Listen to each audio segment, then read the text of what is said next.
సరే, ఒక ప్రార్థన చేస్తారు. సర్వజన తాకుతూ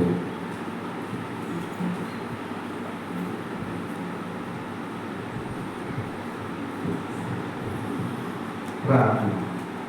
మహాపరిశుద్ధుడా, పరిశుద్ధుడా, పరిశుద్ధుడా, పరలోకమున్న పరమ దేవుడు చేసి మీ నామానికి స్థుతులు స్తోత్రం చెల్లిస్తున్నాను. మీరు తండ్రిగా కుమారుడు పరిశుద్ధాత్మ మరోసారి మీ స్థుతి చెల్లిస్తున్నాను. ప్రభా, మే నెల ఆటరాలు ఈ మందిరానికి వచ్చి మీరు స్థితించే భాగ్యం కలగజేసిందని స్తోత్రం. ప్రారంభం నుంచి ముందు మీరే పెట్టుకుని క్రమంగా ఆరాధిస్తున్నావా.